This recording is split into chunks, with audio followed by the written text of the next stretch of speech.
하나님께서 우리에게 주시는 말씀은 창세기 12장 1절에서 3절의 말씀입니다. 제가 보는 성경으로 구약 14쪽입니다.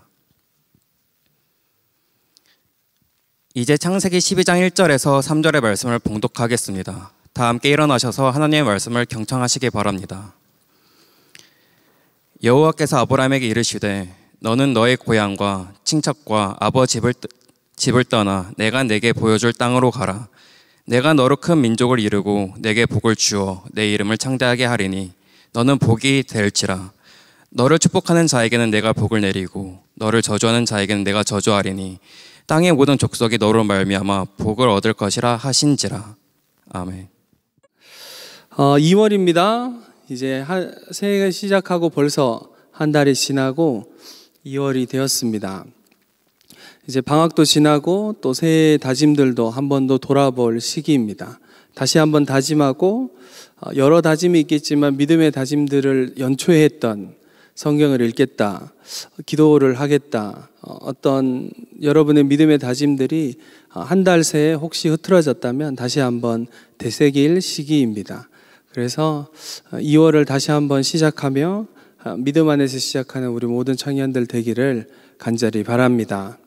오늘부터 2월 동안에는 아브라함에 대해서 좀 살피면서 우리 안에 주신 하나님의 믿음이 어떤 것인지, 올 한 해 주제가 사랑받는 자녀같이 그 자녀가 어떤 삶을 살아가는지에 대한 부분에 대해서 나눌 때, 특별히 아브라함이 우리가 이야기할 때 뭐라고 이야기하나요?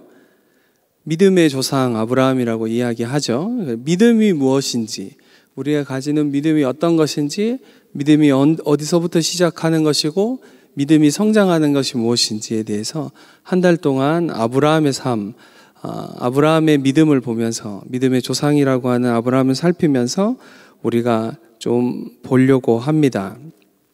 오늘 본문은 성경 전체 중에 모든 성경 구절이 중요하지만 그래도 손에 꼽힐 정도로 말씀 중에 아주 중요한 본문이라 하는 말씀이 창세기 12장 1절부터 3절의 하나님의 약속입니다. 하나님의 언약이죠. 아브라함을 다시 한번 부르시면서 가라고 하시면서 아브라함에게 약속하시는 언약의 약속입니다. 이 약속은 아브라함을 믿는 사람, 아브라함의 자손들, 그리고 아브라함을 믿음의 조상이다라고 이야기하는 우리까지도 이어져 오는 축복의 약속입니다. 그래서 이 말씀은 대단히 중요합니다. 그리고 이 말씀으로 시작해서 아브라함의 믿음의 여정이 시작되기 때문에 우리는 아주 이 본문이 중요하다라고 이야기하고, 이스라엘의 시작인 아브라함의 시작이 이 본문부터 시작하기 때문에 이 본문은 유대인뿐만 아니라 믿음을 가진 하나님의 사람들에게 아주 중요한 본문입니다. 오늘 하나님이 아브라함에게 나타나십니다. 여호와께서 아브라함에게 나타나셔서 이르시되 하고 말씀이 시작합니다. 우리는 아브라함이라고 생각하고 이야기하고 믿음의 조상이라고 이야기하면 아브라함이니까 라고 늘 마음 한구석에 그렇게 생각합니다. 믿음의 조상이란 칭호가 붙을 정도로 믿음이 대단한 사람, 그래서 특별한 사람, 하나님의 특별한 은혜를 입은 사람, 우리와 삶의 어떤 질적인 차이가 너무 있는 사람이어서 성경의 이야기로만 존재하는, 나와는 별 상관없는, 나보고 믿음의 조상이라고 하면 너무 부담스러운, 그렇게 아브라함을 볼 때가 많습니다. 근데 여러분, 아브라함이 이후에 이삭을 드릴 때까지의 아브라함의 여정을 보면 그렇지 않다라는 걸 우리가 살필 수 있습니다. 아브라함의 시작은 어떠했는지 오늘 살피면서 우리의 믿음의 시작이 어떤 것인지, 그리고 하나님께서 믿음을 우리에게 주신다, 믿음이 우리의 삶에 일어난다라는 것이 어떤 것인지 살펴보려고 합니다. 여러분, 아브라함을 하나님이 부르십니다. 오늘 본문에서 여호와께서 아브라함에게 이르시되라고 이야기합니다. 그런데 원어로 살피면 다르게 해석할 수 있습니다. 여호와께서라고 시작하기보다는 원어에서는 그러자 그분이 말씀하셨다, 이렇게 해석하는 게 더 정확한 해석입니다. 그러니까 12장 1절에서 그러자 그분이 말씀하셨다, 이렇게 시작한다는 뜻은, 그러자라는 뜻은 무슨 뜻일까요? 앞에 무슨 사건이 있다라는 뜻이죠. 앞에 사건이 마무리되고 그러자 그분이 말씀하셨다. 누구에게? 아브라함에게 말씀하셨다라는 뜻입니다. 여러분, 창세기는 1장부터 11장을 원역사라고 부릅니다. 원역사는 연대를 알 수 없는 역사입니다. 연대를 알 수 없는 역사는 성경에 나와 있는 성경 중에는 욥기와 창세기 1장부터 11장까지 밖에 없습니다. 연대를 측정할 수 없는, 어느 정도의 시간이 그들에게 있었는지 알 수 없는 시간을 원역사라고 우리가 부릅니다. 원역사의 기록 중에 쭉 이어져 오다가 우리가 잘 아는 에덴 동산의 사건, 그리고 노아의 사건, 바벨탑의 사건 이후에 11장에 들어오면서 노아의 계보에 대해서, 믿음의 계보에 대해서 성경이 기록합니다. 그 마지막에 데라의 가족들에 대해서 이야기하고 있습니다. 그런데 중요한 건 11장 31절과 32절을 제가 읽겠습니다. 데라가 그 아들 아브라함과 하란의 아들인 그의 손자 롯과 그의 며느리 아브라함의 아내 사레를 데리고 갈대아인의 우르를 떠나 가나안 땅으로 가고자 하더니 하란에 이르러 거기 거류하였어. 무슨 말이냐면 데라가 갈대아 우르에서 살았습니다. 그렇죠? 갈대아 우르라는 곳에서 있었습니다. 그런데 가족을 다 데리고 어디로 가려고 했다고요? 어디로 가려고 했어요? 가나안 땅으로 가려고 했어요. 가려고 하다가 어디에 머물렀다고 하냐면 하란에 머물렀다라고 합니다. 오늘은 약간 성경 공부에 가까울 수 있어요. 설교가 그 정신을 바짝 차려야 돼요. 자칫하면 우리는 잘 수 있으니까요. 의자가 편하니까요. 데라가 갈대아 우르라는, 여러분 메소포타미아 문명에서 가장 비옥한 땅 중에 하나인 갈대아 우르라는 그곳에서 살았습니다. 여러 단어를 살펴보면 이들은 아주 풍요롭게 살았던 것 같습니다. 그래서 그들의 생활이 아주 풍요롭고 괜찮았는데도 불구하고 데라는 가족 모두를 데리고 가나안 땅으로 가려고 했습니다. 그 이유를 성경이 설명하고 있지는 않습니다. 창세기에는 특별한 설명 없이 그렇게 나와 있죠. 그리고 하란에 머물렀다라고 합니다. 하란이란 땅은 메소포타미아 문명의 가장 끝자락에 있는, 여길 넘어가면 이제 다른 문명권인 다른 나라라고 생각하시면 됩니다. 쉽게 얘기하면 우리로 치면 지금은 이제 북한과 우리가 분단되어 있지만 옛날 조선으로 치면 의주 같은 곳입니다. 의주가 어딘지 아시는 거죠? 네. 의주가 어딘지 알지? 네. 압록강을 여러분 단동이라는 곳을 가면 중국 단동에서 의주가 보입니다. 신의주긴 한데 어쨌든 의주가 보입니다. 압록강을 중간에 두고 강을 건너면 중국이고 이쪽은 조선인 거죠. 그런 겁니다. 하란이라는 땅을 벗어나면 우리 문화권, 우리나라 문화권에서, 그러니까 메소포타미아 문명권에서 벗어나는 겁니다. 진짜 가나안 땅으로 가는 거죠. 그런데 데라는 벗어나지 못했습니다. 하란에 머물렀습니다. 하란에 머물렀다라고 이야기하죠. 그리고 32절에 이렇게 얘기합니다. 데라는 나이가 205세가 되어 하란에서 죽었더라 라고 이야기합니다. 데라는 아브라함의 아버지. 여러분, 예전에 가부장적인 가정의 제도 안에서는 아버지, 할아버지가 가장 가족을 책임지고 그분의 결정이 온 가족의 결정이 되게 되어 있습니다. 데라가 가자라고 하면 가는 것이고 데라가 머물자고 하면 머무는 겁니다. 데라가 하란까지 갔는데 하란을 벗어나지 못하고 하란에서 죽습니다. 그리고 12장 1절이 시작되는 겁니다. 그러자 여호와께서 아브라함에게 말씀하신 겁니다. 데라가 죽고 나서야 말씀하시는 겁니다. 여기서 우리가 한 가지 알 수 있습니다. 하나님이 아브라함에게 처음 이야기한 게 아니구나. 처음 이야기하지 않았겠구나라는 걸 알 수 있습니다. 갈대아 우르를 뜬금없이 떠날 리는 없으니까요. 그런데 이걸 성경에서 어디서 찾을 수 있냐면 사도행전 7장 2절에서 우리가 찾을 수 있습니다. 스데반의 설교에서요. 한번 찾아볼까요? 사도행전 7장입니다. 사도행전 7장 2절입니다.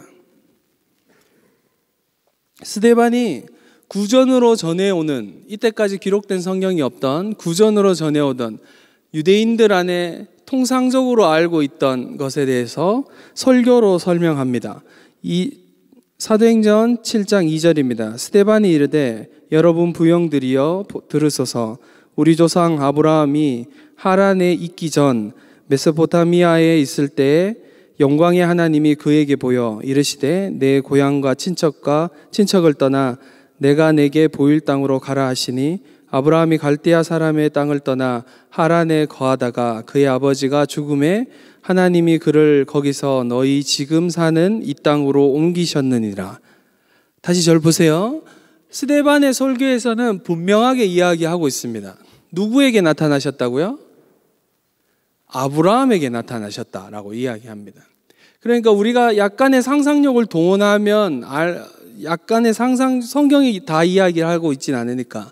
근데 성경에 이야기하는 것만으로도 유추하면 하나님이 아브라함에게 나타나신 건 분명합니다. 어디에서요? 갈대아 우르에서. 갈대아 우르에서 갑자기 하나님이 아브라함에게 나타나셔서 너는 본토 친척 아비 집을 떠나서 내가 내게 지시할 땅으로 가라라고 하신 것 같습니다. 근데 하나님의 나타나심이 너무 분명한 거죠. 아브라함이 그게 너무 분명하니까 누구에게 이야기해야 됩니까? 아빠에게 이야기해야 되죠. 모든 집안의 결정권자인 데라에게 이걸 이야기한 것 같습니다. 여러 가지 정황을 봤을 때 데라는 어쩔 수 없이 이 하나님이라는 신, 야훼라는 신이 아브라함에게 나타나서 명확하게 이야기를 한 겁니다. 부인할 수 없는 사실로, 어떻게 할 수 없는, 이 신이 너무 명확하게 나타났기 때문에 그때까지 이들은 하나님이란 분이 어떤 분이신지, 하나님이란 신이 어떤 신인지, 하나님을 예배하는 것이 무엇인지, 하나님을 믿는다는 것이 어떤 것인지 전혀 모르던, 하나님을 모르던 그냥 이방 땅에서 살던 한 사람에게 하나님이 나타나셔서 지시하신 겁니다. 이것은 아브라함에게 어떤 이유가 있어서 그런 게 아닙니다. 아브라함이 뭔가 뛰어나서 그런 게 아닙니다. 아브라함이 착하게 살아서 그런 것도 아닙니다. 성경의 아브라함의 기록들을 살펴보면 성경학자들은 아브라함이 아마 우상을 조각하던 사람이다 라고 추측합니다. 그러니까 아브라함은 그렇게 믿음이, 하나님을 처음부터 찾은 사람도 믿음을 가지고 하나님 앞에 나아갔던 사람도 아닙니다. 근데 하나님이 갑자기 아브라함을 찾아오신 겁니다. 그리고 말씀하신 겁니다. 이 하나님이라는 신의 나타나심이 너무 명확하니까 이걸 어떻게 할 수 있을까요? 아버지에게 의논했겠죠. 아버지와 의논하고 결정해서 아버지가 결정해줘서 이걸 안 떠나면 왠지 우리가 늘 샤머니즘적으로 생각하듯이 신의 보복이 있을까봐, 혹시 이건 성경에 없는 내용입니다, 여러분. 혹시 그랬을 수도 있다라는 걸 제가 이야기하는 거예요. 어떤 이유에서든 데라와 아브라함은 갈대아 우르를 그때 떠났습니다. 가족들을 데리고 떠났죠. 처음 나타났던 하나님의 말씀을 따라서 떠났음에도 불구하고 가나안 땅으로 가지 못합니다. 그 이유는 자신의 문명권을 벗어나는 건 쉬운 일이 아닙니다.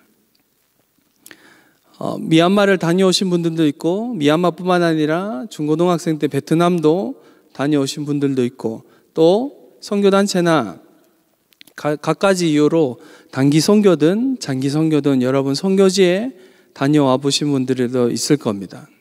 선교지뿐만 아니라 이제는 여러분 여행으로 해외를 많이 가죠. 다른 문화권에 가서 여행을 하는 것과 여러분 그 땅에서 사는 것과는 완전히 다른 문제입니다.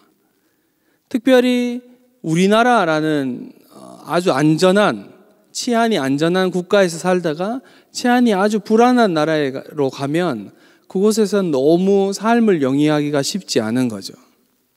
이것은 여러분 나 혼자의 결정으로, 나 혼자의 삶이면 조금 더 쉽게 결정할 수 있습니다. 근데 가족이 생기고 자녀가 생기고 온 가족이 뭔가 내 결정에 온 가족의 생명이 달려 있다라고 한다면 쉽게 결정할 수 있는 것이 아니죠. 아브라함에게 나타나셨던 하나님은 분명히 처음부터 말씀하셨습니다. 너희 친척과 아비 집을 떠나 본토를 떠나 내가 내게 지시할 땅으로 가라 라고 말씀하셨는데, 아브라함은 거기에 순종하기는 했는데 온전한 순종으로, 온전한 믿음으로 반응할 수는 없었습니다. 여러 가지 상황과 여건과 인간적인 계산과 그것을 봤을 때는 쉽게 결정할 수 있는 것이 아니죠. 사랑하는 청년 여러분, 하나님을 믿는다, 교회에 나와서 예배를 드린다, 하나님이 내 삶에 간섭하신다, 그리고 하나님이 내 삶을 향한 하나님의 뜻을 깨닫는다라고 했을 때, 여러분 정말 하나님이 여러분 삶에 찾아와서 아브라함처럼 오늘 예배 시간에 하늘 문이 열리고, 아니면 여러분 오늘 밤에 자는데 갑자기 환한 빛과 함께 천사가 나타나서, 그런 상상은 안 해보는 거군요. 나타나서 너를 향한 하나님의 뜻이 이런 것이다 라고 갑자기 이야기해서 여러분 보고 이곳을 떠나서 어디로 가라라고 하면, 혼자일 때는 아까 이야기한 것처럼 조금 더 쉽게 결정할 수 있는데, 가족이 있든지 아니면 결혼할 사람이, 우리 청년들이니까 사랑하는 사람이 있든지, 너는 혼자 홀로 선교지로 떠나라 이러면 하나님 아직 결혼을 안 했는데 아직 조금 더 시간을 주시든지, 여러분 그것이 어떤 말씀이든지 하나님이 분명히 이야기한다고 하더라도 꽤 우리 중에 많은 사람들은 온전히 그것을 순종하기가 쉽지 않을 겁니다. 왜냐하면 내가 이미 누리고 있는 삶이 있고, 내가 영위하고 있고 관계하고 있는 사람들이 있고, 나와 함께하는 사람들을 갑자기 떠나야 되는 그런 상황이라면 우리는 타협할 수밖에 없는 것이죠. 제가 지금 여러분을 정죄하거나 그러면 안 돼 이 얘기를 하고 있는 게 아닙니다. 아브라함의 시작도 여러분 타협이었습니다.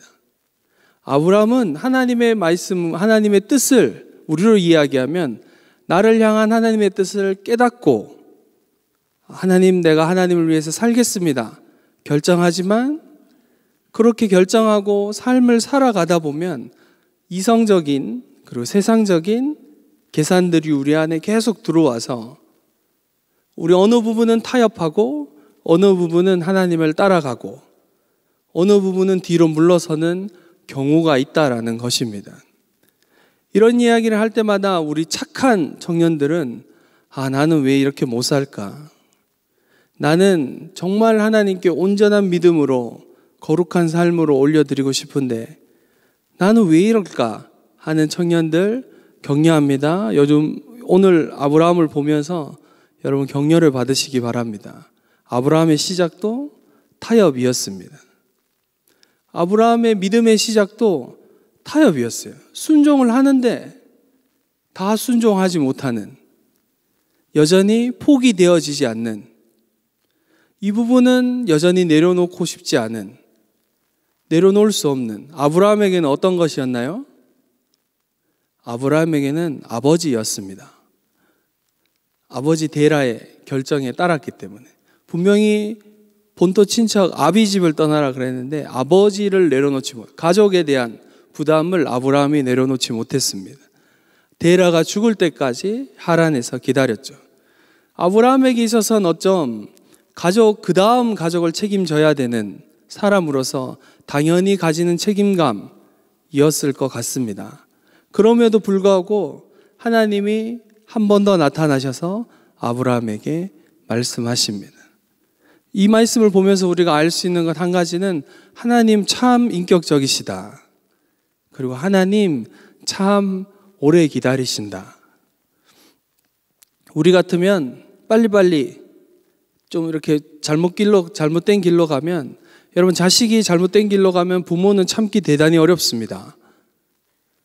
제가 우리 딸 수학을 가르치다가 5학년 때 포기했습니다.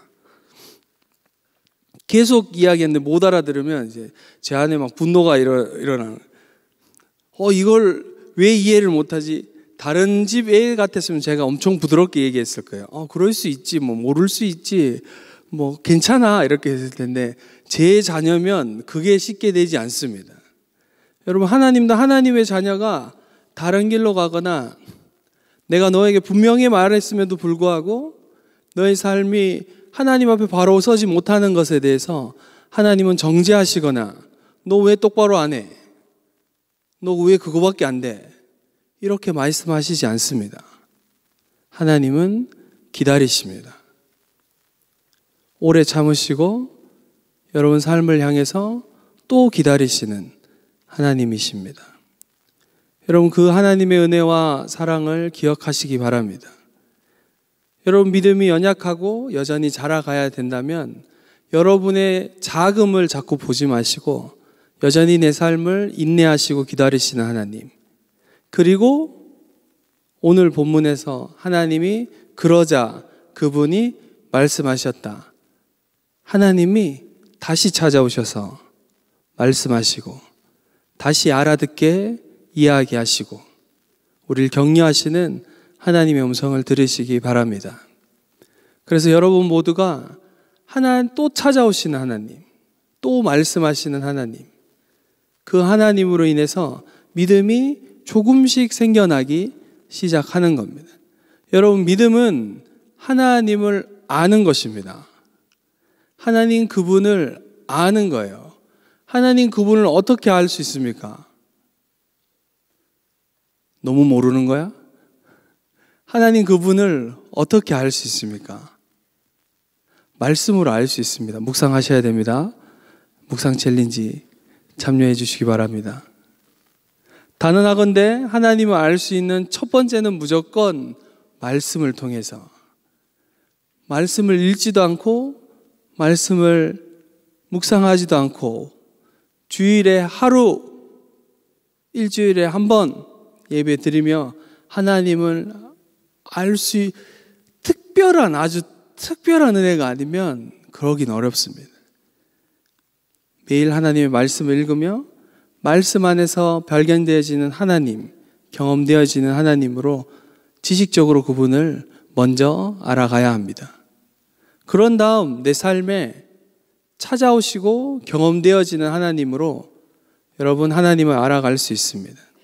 아브라함의 시대 때는 우리가 가지고 있는 말씀처럼 이렇게 쉽게 하나님에 대해서 알 수 있지 않았습니다. 아브라함은 하나님에 대한 지식이 아예 없었던 사람입니다. 그는 하루하루를 살아가며 삶 속에서 하나님의 인도하심과 자신의 실수와 자신의 연약함을 통해서 여전히 기다리시고 인내하시고 바른 길로 다시 한번 인도하시고 오늘 말씀과 같이 다시 또 찾아오셔서 말씀하시는 하나님을 경험하며 그의 믿음이 조금씩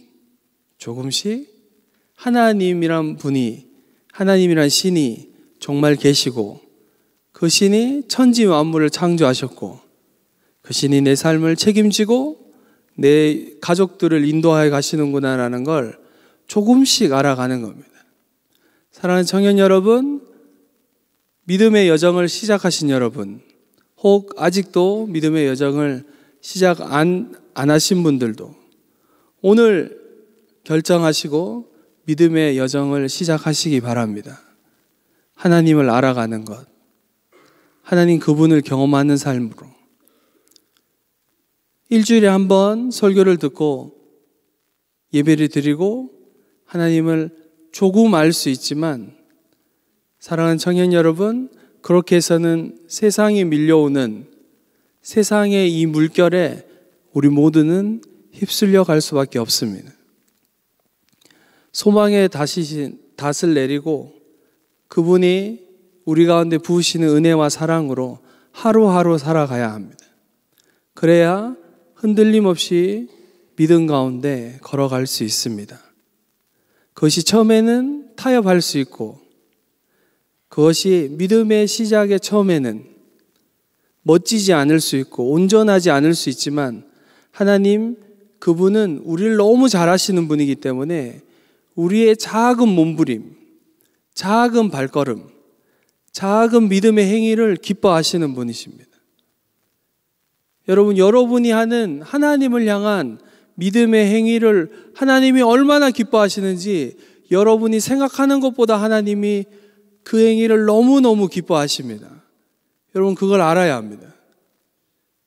여러분, 자녀를 낳아야 알지. 자녀에 대해서 자꾸 얘기할 수밖에 없는 건 하나님이 우리를 사랑하실 때 자녀를 사랑하듯이 그렇게 사랑하시기 때문입니다. 여러분, 아이를 낳으면 아이가 하루 종일 하는 일이 뭡니까? 자요, 먹고, 싸고, 울고, 이게 다입니다. 아이가 하는 건 별거 없습니다. 근데 아이는 그 존재만으로 부모에게 기쁨입니다. 여러분, 여러분의 존재만으로 하나님께 기쁨입니다. 근데 우리가 하나님을 향해서 믿음의 행위를 아주 작은 믿음의 여정의 발걸음을 떼면 하나님이 너무 기뻐하십니다. 하나님이 여러분이 생각하는 것보다 더 많이 기뻐하십니다. 성경은 이것을 하나님이 춤추신다라고 이야기합니다. 온 열방이 돌아오는 것보다 여러분이 하나님 앞에 믿음의 걸음을 떼는 것, 그 하나로 하나님이 기뻐하십니다.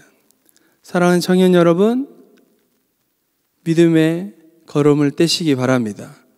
조금 부족하여도, 조금 연약하여도, 내가 보기에 온전치 않아도, 내가 보기에 이걸로 뭐가 바뀌겠어 하는 부족해 보여도 그 작은 믿음의 발걸음으로부터 시작해서 우리의 신앙이, 우리의 믿음이 조금씩 자라갑니다.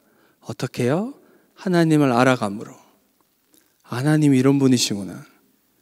하나님, 내가 그냥 귀로만, 설교로만, 누군가의 하나님으로만 알던 그 하나님이, 성경에 나와 있는 하나님이 정말 하나님이시구나.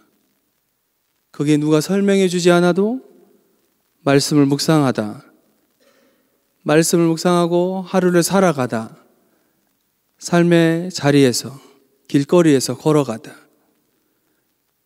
직장을 마치고 집에 돌아오는 노후를 보면서 밤에 잠자리에 들기 전에 잠깐 하나님 앞에 머물며 그 순간순간에 살아계신 하나님의 은혜와 사랑을 느끼고 누리는 자리로 나아가시기 바랍니다. 아브라함이 믿음의 여정을 뗐습니다. 다시 한번 찾아오시고 말씀하시는 하나님의 말씀으로 인하여서 아브라함이 믿음의 여정을 뗐습니다. 사랑하는 청년 여러분, 여러분 모두도 이제 2월을 시작하며 믿음의 여정에 첫 발걸음을 떼시기 바랍니다.